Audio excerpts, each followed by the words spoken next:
하나님의 은혜와 평강이 오늘도 여러분들과 가정에 함께 하시기를 축복합니다. 우리 서로 앞뒤 좌우에 있는 분들과 함께 인사하겠습니다. 축복합니다. 참자로 오셨습니다. 만나서 반갑습니다. 3월은 품은 태신자에게 다가가는 실천의 달입니다. 구경꾼이 되지 말고 주인공이 됩시다. 할렐루야. 전도합시다. 할렐루야. 네, 한번 따라합시다. 잉태하게 하소서, 품고 기도하게 하소서, 다가가게 하소서. 할렐루야. 예, 우리 함께 기도하며 꿈꿔야 할 교회는 지역사회에 그리스도의 푸른 계절이 오게 하는 영향력 있는 교회요, 영혼을 사랑하는 뜨거움이 가득한 교회이며, 또 하나님의 마음으로 세계를 품고 땅끝 선교의 사명을 담당하는 교회가 되는 것입니다.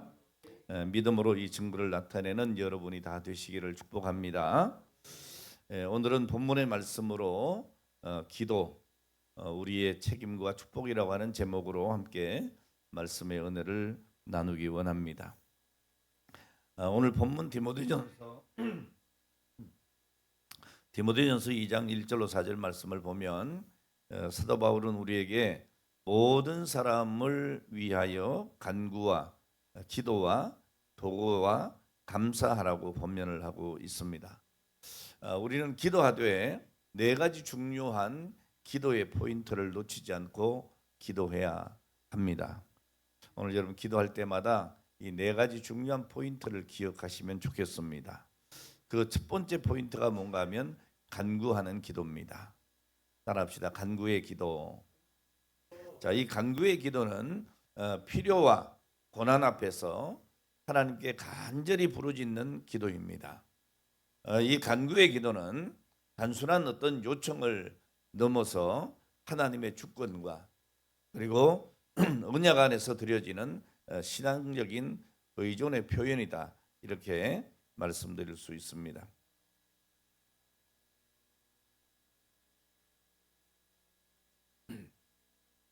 하나님은 이미 모든 것을 계획하시고 또 이루시는 분이지만 동시에 우리에게 기도하라고 명하십니다.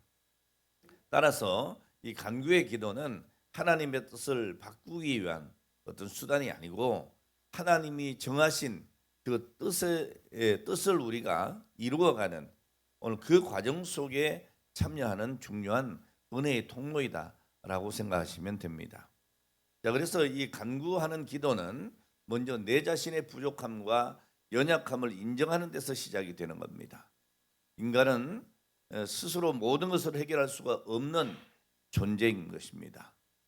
이미 죄로 인해서 죽었던 인생 아니겠습니까? 자, 그래서 우리는 하나님께 도움을 구하며 나아가야 하는 것이죠. 자, 우리가 간구할 때에 그 내용은 단순히 어떤 개인적인 욕심이나 또 세상의 성공을 추구하는 오늘 그런 데 머물러서는 안 된다는 겁니다. 하나님의 뜻을 구하는 데에 중심이 있어야 합니다. 자, 그래서 우리가 기도할 때에 내 뜻이 아니라 누구의 뜻대로? 하나님의 뜻대로 되어지기를 원합니다라고 하는 이 마음으로 우리가 간구해야 되는 것이죠. 또 이 간구의 기도는 하나님과의 관계를 깊게 만드는 통로이기도 합니다. 하나님께서 우리의 필요를 아뢰는 그 모든 과정 속에서 우리는 하나님을 더 신뢰하게 되고 또 하나님과 더 가까워지게 되어지고 그 교제가 깊어지게 되는 겁니다. 우리가 기도할 때에 그 응답이 우리가 원하는 방식이 아니라 할지라도 우리는 그것마저도 하나님의 선하신 뜻으로 받아들이는 것이 굉장히 중요합니다. 우리가 기도할 때 착각하는 게 뭔가 하면 내가 생각한 대로 내가 생각한 대로 내가 기도한 대로 되어지면 이게 응답이고 그렇지 않으면 응답을 못 받았다, 이렇게 생각하는데 그렇지가 않다는 겁니다. 오늘 내가 원하는 방향이 아니라 할지라도 내가 원하는 결과가 아니라 할지라도 오늘 그것마저도 하나님의 선하신 뜻으로 받아들이는 것, 이걸 대단히 중요한 것입니다. 그러니까 결국 이 간구의 기도가 무엇인가? 내가 하나님께 무엇을 얻어내기 위한 수단이 아니라 하나님의 뜻 안에서 살아가도록 우리 자신을 맡기고 하나님께 의지하는 신앙적인 삶의 표현이라고 할 수가 있는 것이죠. 오늘 여러분의 기도가 바로 이런 간구의 기도가 되시기를 축복합니다. 두 번째 기도의 포인트가 뭔가 하면 서원입니다. 서원. 다른 말로 약속의 기도죠. 이 서원 기도는 이 야곱이 베델에서 기도한 것 같이 하나님께 약속을 붙들고 드리는 기도입니다. 하나님은 인간의 조건에 의해서 움직이는 분이 아니시죠. 우리 하나님은 모든 것이 주권적으로 역사하시는 그런 분입니다. 따라서 이것을 주시면 하나님 내가 이렇게 하겠습니다. 자, 이런 식의 조건적인 서원은 바람직한 기도의 모습이 아니라는 말입니다. 그런데 우리가 그렇게 기도할 때가 너무너무 많은 거예요. 하나님 이렇게 해주세요. 그럼 제가 이렇게 할게요. 오늘 이런 굉장히 잘못된 것입니다. 자, 우리가 드리는 서원 기도는 그런 것이 아니고 오히려 이미 하나님께 받은 은혜에 대한 반응으로 내 스스로 결단을 하면서 하나님 내가 받은 은혜에 대해서 이제는 제가 이렇게 살겠습니다. 이렇게 드리는 자기 나름의 헌신의 결단이라고 볼 수가 있는 것이죠. 하나님께서 베푸신 구원과 사랑을 기억하면서 그 은혜에 감사하여 내 자신을 드리는 결단이 바로 서원의 본질입니다.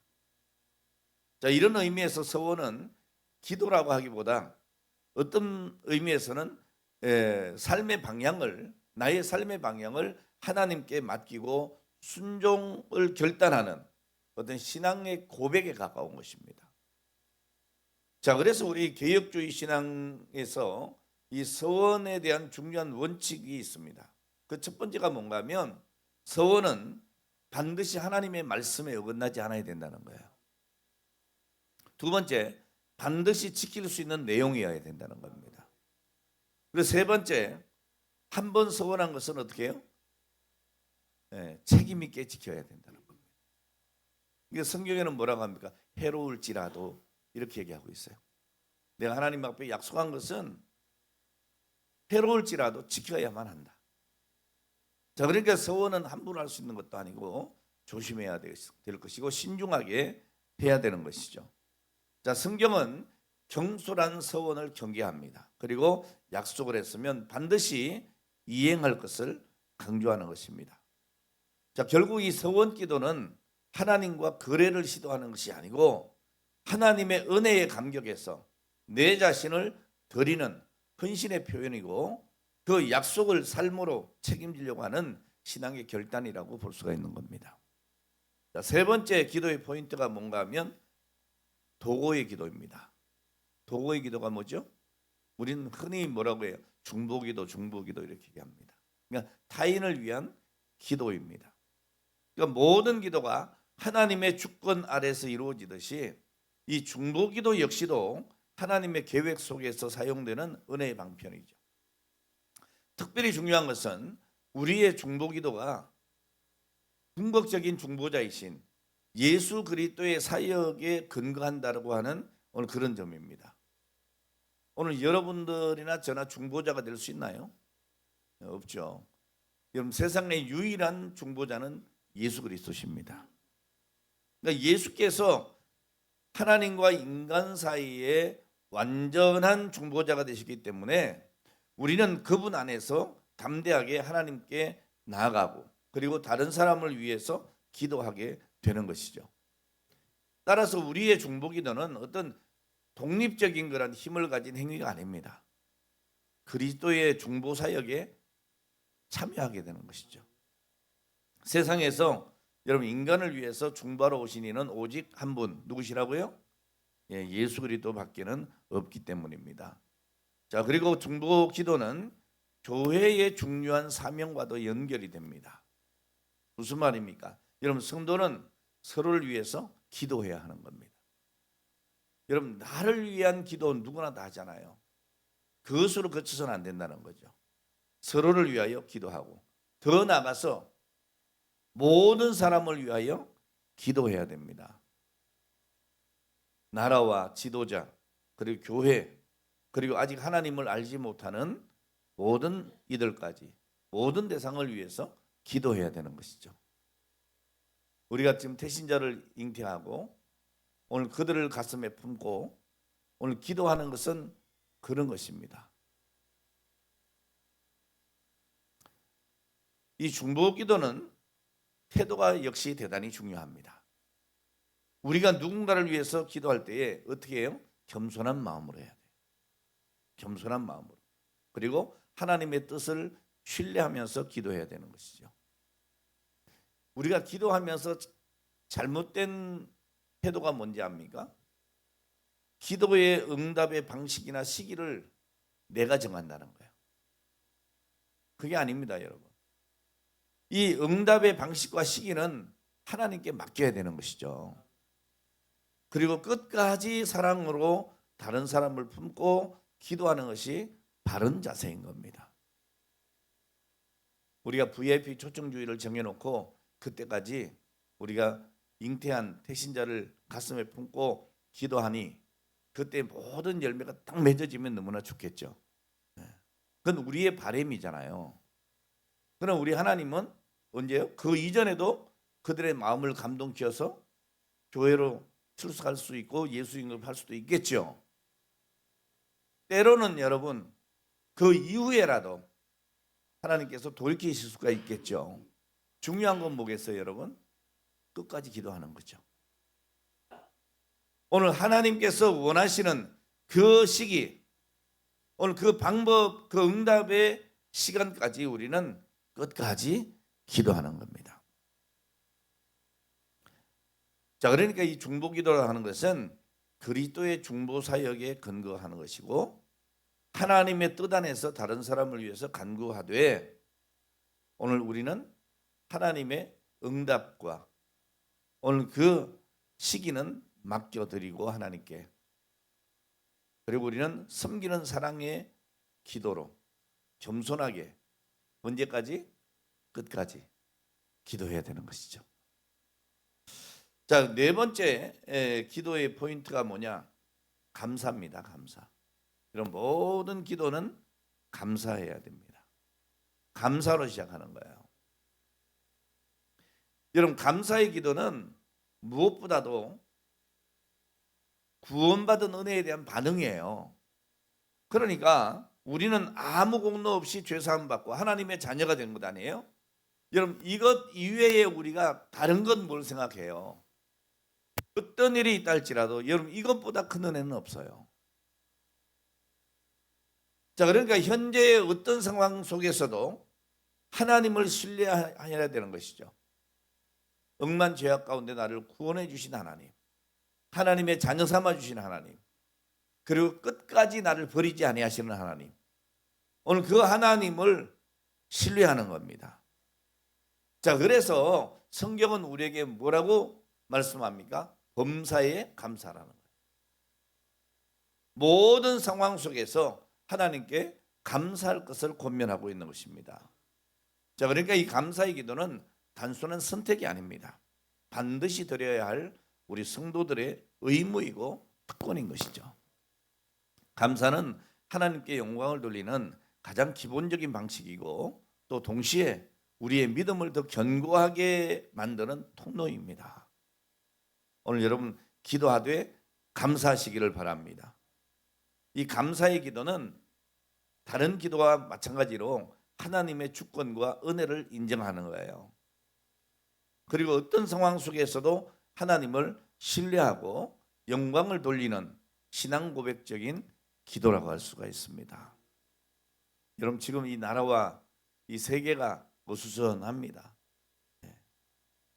자, 이렇게 나라와 세계가 혼란할 때에 오늘 우리의 기도의 방향은 더 선명해야 합니다.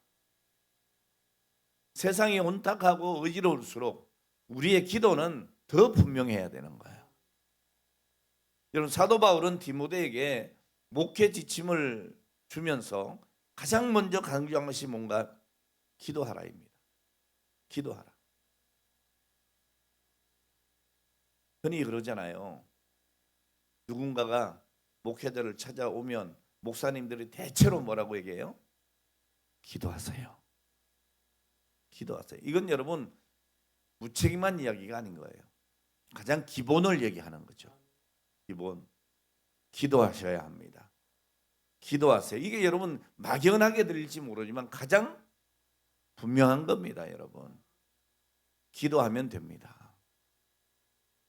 근데 우리가 여기에 대해서 분명한 믿음들이 없어요. 이게 가장 큰 문제죠.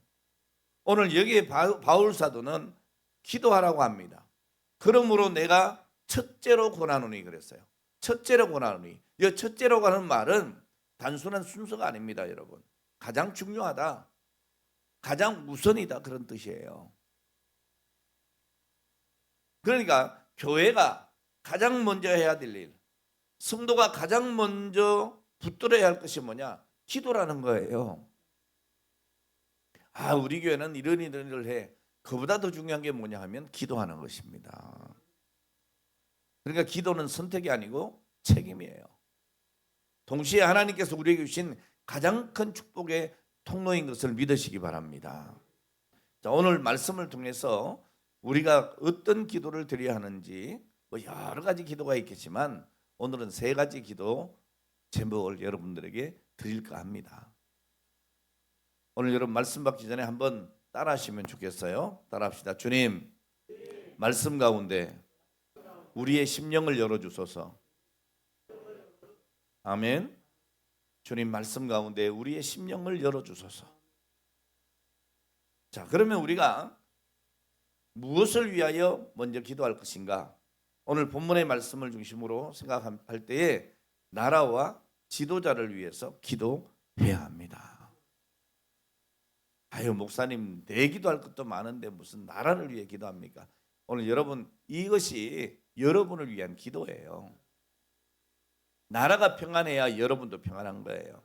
나라가 잘 돼야 여러분이 잘 되는 거예요. 그러니까 지도자가 바로 서야 우리도 바로 설 수 있는 겁니다. 오늘 본문 2절에 뭐라고 말씀합니까? 임금들과 높은 지위에 있는 모든 사람을 위하여 기도하라고 합니다. 바울은 가장 먼저 나라와 지도자를 위해 기도하라는 겁니다. 왜 그렇습니까? 그 이유가 바로 뒤이어서 나와요. 뭐라고 해요? 이는 우리가 모든 경건과 단정함으로 고요하고 평안한 생활을 하려 함이라 그랬어요. 그러니까 여러분, 이 나라와 지도자를 위해서 기도하는 것이 결과적으로 오늘 여러분들이 단정함과 고요하고 평안한 생활을 하게 되는 비결이라는 거예요. 여러분, 나라가 평안해야 교회도 평안합니다. 복음도 자유롭게 전파될 수가 있는 겁니다. 제가 지난 주간에 베트남에 다녀왔어요. 우리 전국 장로회 임원 수련회 한 120명 이렇게 다녀왔는데요. 공항에서 입국할 때 문제가 생겼습니다. 무슨 문제가 생겼을까요? 우리가 예배드리기 위해서 책자를 준비해 갔잖아요. 거기 찬송가가 이렇게 쭉 실려 있는데 금문에 딱 걸렸어요. 그러니까 이 책자를 압수하는 거예요. 우리는 책자를 써야 되는데. 왜요? 찬송가가 실려 있는 거예요. 그러니까 가지고 들어가지 못한다는 거예요. 다행히도 인천공항에서 미리 한 권씩을 다 받았어요. 그래서 그걸 가지고 사용을 했습니다. 그리고 모든 순서지는 다 뺏겼어요. 오늘 여러분, 우리가 성경책 마음대로 들고 다닌다는 것, 찬송을 마음대로 부른다는 것, 이게 굉장히 행복한 거예요. 그런데 이 베트남이 사회주의 국가다 보니까 이게 허락이 안 되는 거예요. 허락이 안 되는 거예요.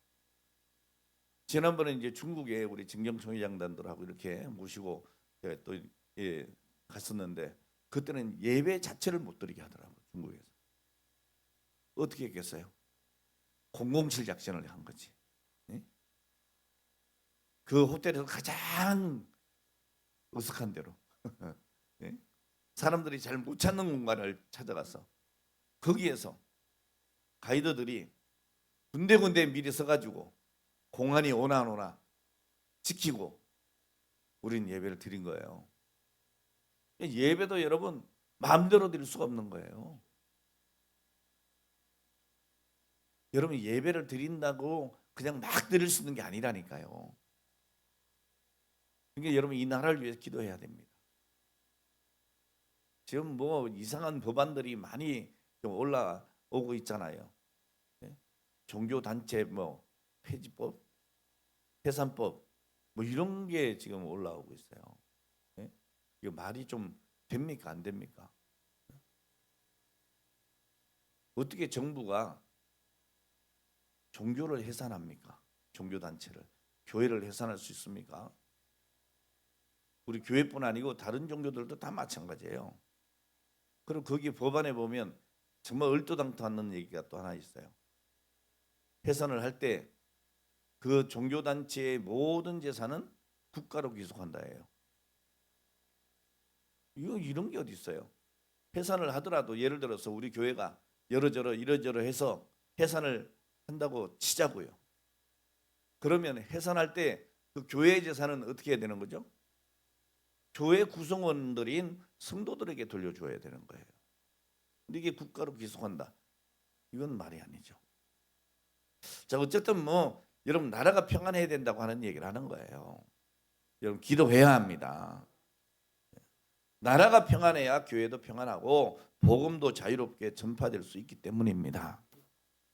자, 그런데 우리가 흔히 놓치는 기도가 있어요. 많은 성도들이 자기의 문제나 가정이나 자녀나 건강의 문제를 놓고는 열심히 기도합니다. 그런데 여러분 나라를 위한 기도, 지도자를 위한 기도는 상대적으로 소홀히 한다는 말이에요. 자, 그러나 여러분 성경은 분명히 말씀하고 있습니다. 먼저 우선적으로 반드시 중요하게 나라와 지도자를 위해서 기도하라는 겁니다. 한 신학자가 이런 질문을 던졌어요. 만약 오늘부터 한 달 동안 성도들이 나라를 위해서 기도한 만큼만 하나님이 그 나라를 움직이신다면 우리나라는 어떻게 될까요?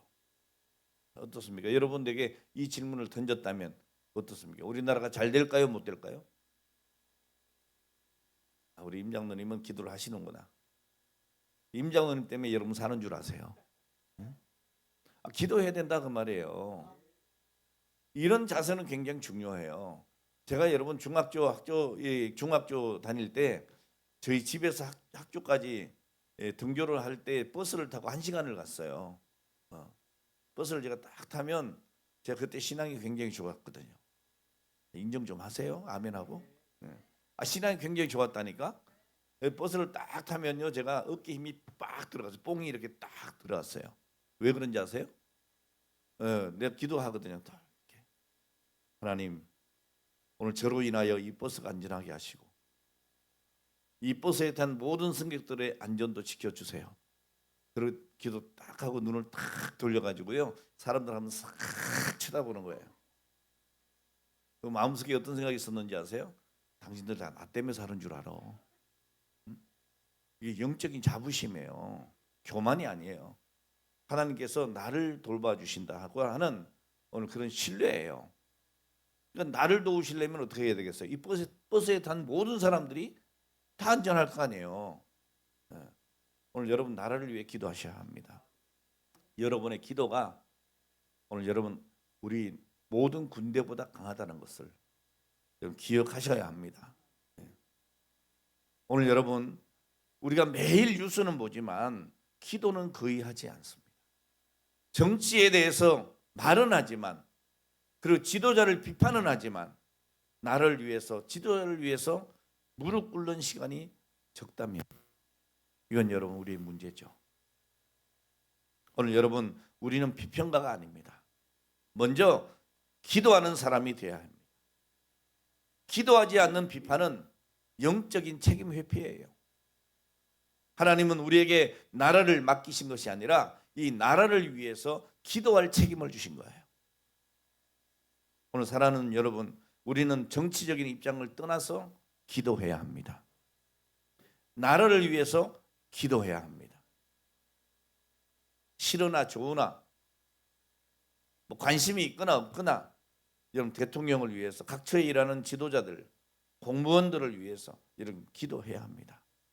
나라의 정책과 방향이 하나님의 뜻에 맞도록 각자의 자리에서 하나님의 공의가 물 흐르듯 흘러가도록 우리는 기도해야 하는 겁니다. 여러분, 기도하지 않으면 우리는 불평의 사람이 되고, 기도하면 역사를 바꾸는 사람이 되는 겁니다. 할렐루야. 오늘 사랑하는 여러분, 지금 우리가 서 있는 이 자리는 기도의 빛으로 앉아 있는 자리예요. 여러분, 우리 믿음의 선조들이 어떻게 했습니까? 6.25 전쟁 때 어떻게 했습니까? 교회가 폭파되고 불지르고 공산당들이 들어와서 성도들을 해치고 순교하고, 그런 가운데서도 여러분, 우리 믿음의 선조들이 어떻게 했습니까? 산으로 피해서 또는 교회에서 목숨을 걸고 밤새워 기도하고, 새벽마다 무너진 그 교회 터에 나와서 울부짖으며 기도했어요. 하나님, 이 나라를 살려주세요. 복음이 끊어지지 않도록 도와주시옵소서. 여러분, 그 응답의 결과로 오늘이 있는 거예요. 우리가 누리는 신앙의 자유와 예배의 자리는 이름 없이 기도했던 우리 믿음의 선조들이 있었기 때문입니다. 그러니까 우리가 앉아있는 이 자리, 예배의 이 자리는 기도의 빛이 있는 거예요. 이제는 우리가 다음 세대를 위해서 기도해야 하는 겁니다. 왜 지금 다음 세대가 무너집니까? 왜 작년부는 이렇게 앉아있는데 우리 주일학교는 점점 줄어듭니까? 뭐 이유야 많아요. 이유야. 요즘 애를 안 놓으니까 그렇죠. 예? 이것도 상당히 문제 아닙니까? 오늘 여러분들의 자녀들은 정말 자녀들을 많이 생산할 수 있도록 기도하세요. 예? 적어도 저만큼은 낳아야 돼요. 전 3명은 되잖아요. 다 제 이상으로. 아멘. 믿음의 사람들이 자녀가 번성해야 돼요. 이게 축복이에요. 우리나라 정책 중에 제일 잘못한 게 뭐냐? 산하지 아니에요. 예? 왜 줄여요? 하나님 주시는 자녀를. 생육하고 번성하고 땅에 충만하라고 했는데. 오늘 여러분 기도하십시오.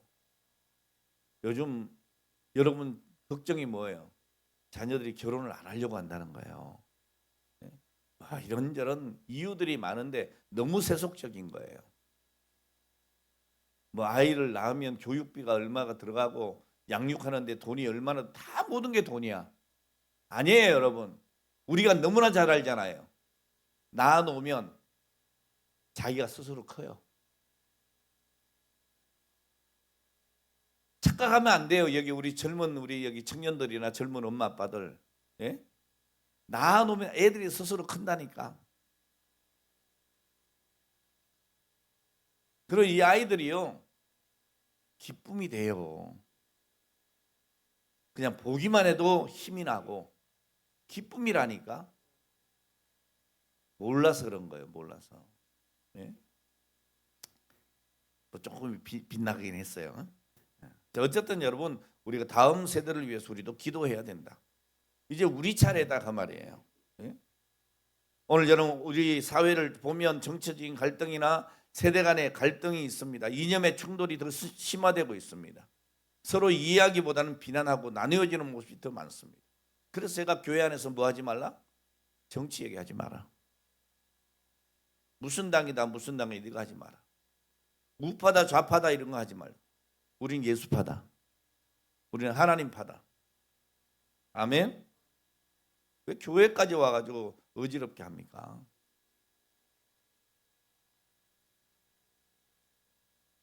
오늘 여러분, 지금 이 시대가 서로 이해하기보다도 서로 비난하고 나뉘어지는 모습이 더 많아요. 자, 그런데 문제는 이 갈등이 교회 안에도 들어온다는 거예요. 같은 성도인데 생각이 다르면 멀어지고 마음이 나뉘어져요.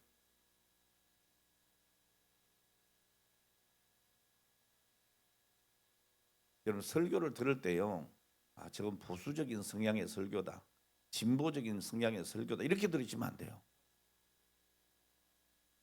하나님의 말씀에 비춰볼 때 이렇게 돼야 된다고 하는 것인데, 그것조차도, 설교조차도 자기의 어떤 성향에 따라 이해하려고 그래요. 예? 좀 이게 좌측에 있는 분들은 저거 우측에 있는 저 말씀 아니야 이렇게 생각해요. 여러분 하나님의 말씀이 좌우가 어디 있습니까? 착각하지 마세요. 네? 그리고 대중 기도를 하실 때나 오늘 여러분 교회 생활 하실 때에 내 성향을 얘기하지 마세요. 말씀을 얘기하세요. 서로를 위해서 기도하고 이해하려고 해야 되는 거예요. 오늘 여러분 이 시대가 이렇게 분열되고 생각이 달라서 마음이 멀어지고 나뉘어지는 오늘 이럴 때에 여러분 교회가 할 일이 무엇입니까? 논쟁이 아닙니다. 기도입니다. 나라가 분열이 아니라 하나가 될 수 있도록 지도자들이 지혜롭게 판단할 수 있도록 그리고 갈등이 회복으로 바뀔 수 있도록 기도해야 하는 거예요. 기도하지 않으면 세상과 똑같이 나누어지게 되고 교회가 여러분 기도하면 하나님의 시선으로 바라보게 되는 거예요. 오늘 사랑하는 여러분 성경은 조건을 달지 않습니다. 착한 지도자만이 아니고 뭐라고 해요? 모든 임금과 높은 자리를 향해서 기도해라. 그렇게 얘기합니다. 여러분들의 성향이 달라도 기도해야 되는 거예요.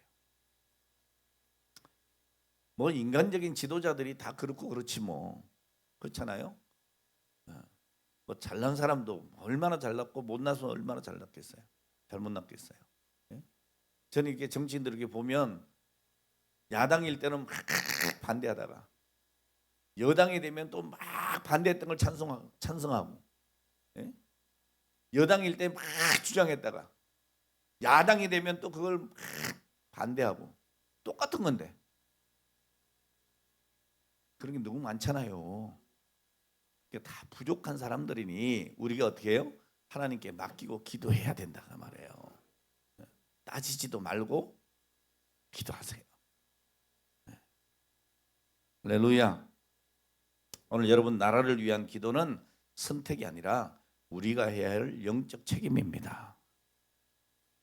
이번 주간만이라도 우린 기도했으면 좋겠어요. 주님, 우리 지도자에게, 우리 대통령에게, 또 국무위원들에게, 우리 국회의원들이나 높은 자리에 있는 오늘 그런 사람들에게 지혜와 공의를 주셔서 공공의 선을 추구하게 하시고 우리 국민과 생명과 자유가 보호되게 하여 주시옵소서. 꼭 기도했으면 좋겠어요. 오늘 여러분 다시 말씀드리지만 하나님은 기도하는 사람을 통해서 역사를 움직이십니다. 오늘 여러분 모두가 기도 응답의 주인공 되시기를 축복합니다. 두 번째로 여러분 뭘 위해 기도해야 될 것인가? 화해와 용서를 위해서 기도하셔야 합니다. 본문 1절 말씀을 다시 보면 뭐라고 해요? 모든 사람을 위하여 기도해라 그랬습니다. 이 모든 사람 속에는 나와 가까운 사람뿐 아니고 나를 힘들게 하는 사람도 포함되어 있어요. 더 극단적으로 얘기하면 원수를 위해서도 기도하라는 거예요.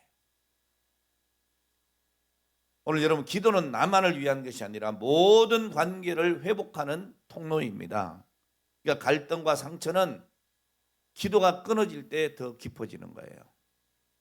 그러나 기도가 시작되면 어떤 상처도 아물기 시작합니다.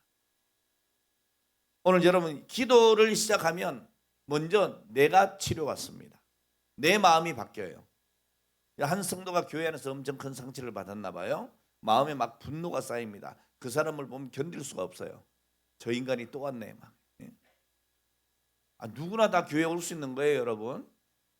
나하고 마음이 좀 상했다고 해서 저 인간이 왔네 마네 이러면 안 되는 거예요.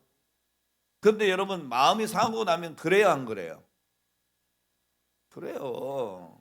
누가 저렇게 솔직해? 저게 사실이죠. 여러분 부부도요.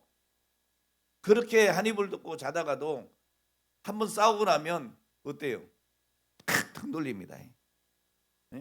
등만 돌리면 괜찮게 오늘부터 각방이야. 이렇게 되는 거죠. 뭐 이제 연세가 들면 불편하니까 각방 쓰는 거야. 문제가 없죠. 여기 젊은 사람들 얘기하고 있는 거예요. 자, 어쨌든 여러분 이 마음이 불편해. 상처를 받으면 오늘 여러분 마음의 분노가 막 일어나. 그 사람 보면 견딜 수가 없어. 자, 그런데 오늘 여러분 그런 마음을 가진 성도가 있었나 봐요. 그러니까 목사님을 찾아와서 저 사람 때문에 내가 신앙생활을 못할 것 같습니다. 교회 옮겨야겠습니다. 목사님이 권면을 했어요. 성도님 그러지 마시고 오늘부터 그 사람을 위해서 기도해 주세요.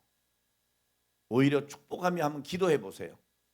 아이 목사님 어떻게 저 원수 같은 놈을 위해서 내가 기도합니까?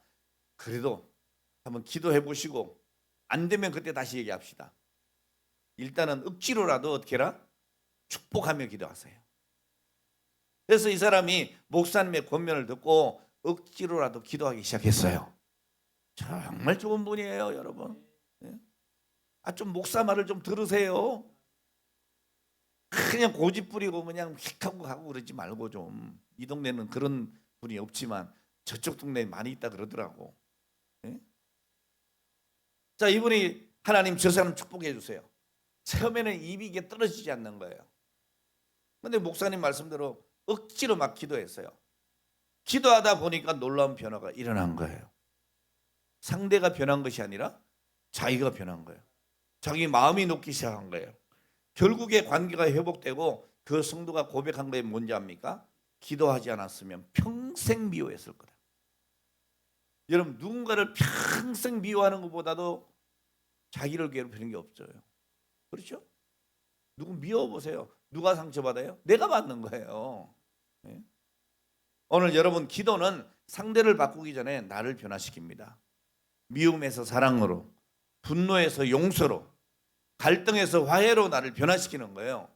여러분 이 변화는 인간의 노력으로 절대로 되는 게 아닙니다. 기도를 통해서 하나님께서 주시는 은혜예요. 예수님께서 마태복음 5장 43절 이하에 이렇게 말씀하셨어요. 또 내 이웃을 사랑하고 내 원수를 미워하라 했다는 것은 너희가 들었으나 나는 너희에게 이르노니 너희 원수를 사랑하며 너희를 박해하는 자를 위하여 기도하라. 이같이 한즉 하늘에 계신 너희 아버지의 아들이 되리니 이는 하나님이 그 해를 악인과 선인에게 비추시며 비를 의로운 자와 불의한 자에게 내려주심이라. 너희가 너희를 사랑하는 자를 사랑하면 무슨 상이 있겠느냐 그랬어요. 세리도 그같이 한다. 또 너희가 형제에게만 무난하면 남보다 더한 것이 뭐냐? 이방인들도 그렇게 한다. 그러므로 하늘에 계신 너희 아버지의 온전하심 같이 너희도 온전하라. 이렇게 말씀하시면서 타인을 위해서 원수를 위해서 기도하라고 합니다. 오늘 여러분 이게 왜 중요한지 아십니까? 여러분 스데반이 돌에 맞아 죽었잖아요. 그때 스데반이 어떻게 기도했어요? 이 죄를 저들에게 돌리지 마옵소서. 여러분 그 기도의 결과가 뭐였습니까? 사울이 후에 바울 되잖아요. 그러니까 이 사울이 배심할 수 있는 준비였던 거죠. 오늘 여러분 중에 혹시 마음에 용서하지 못하는 분이 있습니까? 그 죄를 돌리지 마십시오. 오늘 그를 위해서 축복하며 기도하시기를 바랍니다. 이름을 불러가며 반복해서 기도하시기를 바랍니다. 여러분 기도는 관계를 치유하는 하나님의 도구예요. 오늘 그것이 여러분에게 행복을 주는 겁니다. 마지막으로 여러분 영적 지도자를 위해서 기도하셔야 합니다. 오늘 본문 말씀 보니까 모든 사람을 다 포함하고 있지만 특별히 교회 공동체 안에서 이 영적 지도자를 위한 기도가 필요합니다. 자, 그래서 우리 교회는 목회하는 담임 목사인 저와 또 저를 도와서 사역하는 사역자들을 위해서 하루에 몇 번? 3번 기도해 달라고 부탁드리는 거예요. 그 이유가 뭔지 압니까? 지도자가 무너지면 공동체 전체가 영향을 받기 때문에 그렇습니다. 그러니까 여러분 목회자는 설교만 하는 사람이 아니잖아요. 여러분 영적인 전쟁의 최전선에 있는 사람이 목회자입니다. 성도들을 돌보고 말씀을 준비하고 기도로 실험하고 그리고 사탄의 공격을 받을 때 가장 먼저 받는 사람이 목회자예요. 그러니까 이 목회자가 쓰러지면 교회가 흔들리는 거예요. 여러분 목회자와 사역자를 위해서 기도하는 것은 우리의 영적인 안전을 지키는 겁니다. 여러분, 우리가 선교사님들을 위해서도 왜 기도합니까? 최전방이기 때문에. 할렐루야. 자, 그래서 사도 바울도 끊임없이 성도들에게 요청했습니다. 나를 위하여 기도해 달라고.